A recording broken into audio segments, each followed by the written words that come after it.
আচ্ছা মমিন ভাই বলেন তো, কোনো ব্যক্তি এসে যদি সোজা ডুব দিয়ে একটা বা দুইটা ডুব দিয়ে উঠে আর কাপড়টা পরিবর্তন করে সে যদি মসজিদে গিয়ে নামাজে দাঁড়িয়ে যায়, তার কি নামাজ হবে?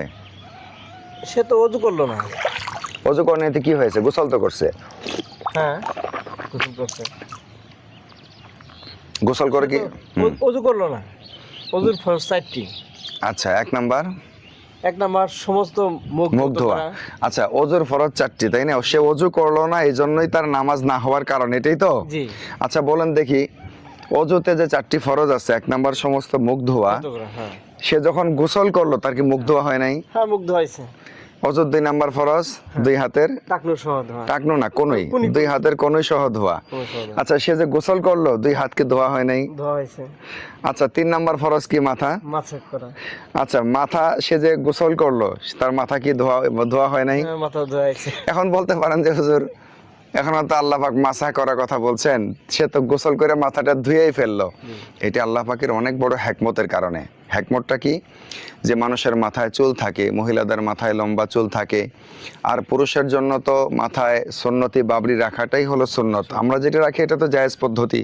নবী আলাইহিস সালাম সারা জীবন মাথায় বাবরি রাখতেন, সাহাবায়ে কেরাম মাথায় বাবরি রাখতেন।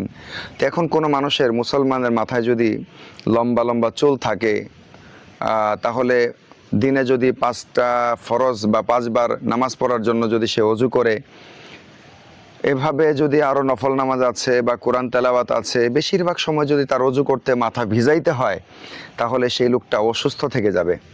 বিশেষ করে শীতকালে বারবার মাথা ভিজানো, এটা সর্দি, ঠান্ডা, কাশি, নিউমোনিয়া হয়ে যেতে পারে।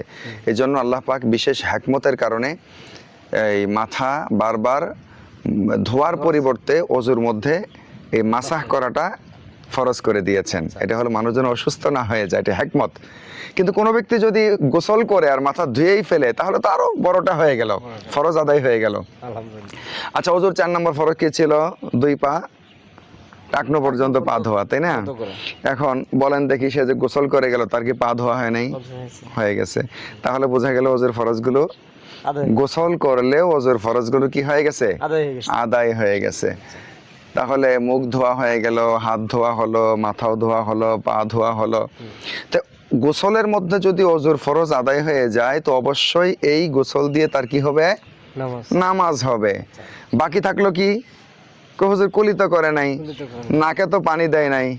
আচ্ছা, কুলি করা এবং নাকে পানি দেওয়া এগুলো অজুর জন্য কি ফরজ না? এগুলো হলো অজুর জন্য সুন্নত।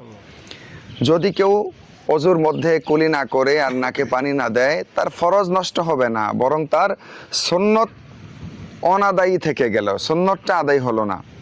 আর সুন্নত আদায় না হওয়ার কারণে তার অজুটা ত্রুটিপূর্ণ হবে, অঙ্গহানি হবে। কিন্তু একেবারে অজুই হবে না এটা বলা যাবে না, এই অজু দিয়ে নামাজ হবে।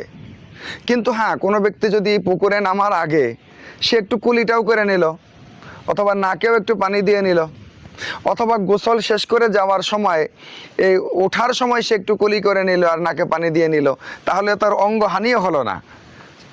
কি বলেন? এই ফরজ আদায় হওয়ার সাথে সাথে তার কি অজুর সুন্নতগুলো কি হয়ে গেল? আদায় হয়ে গেল। অতএব তার এই অজু দিয়ে কি হবে? নামাজ হবে।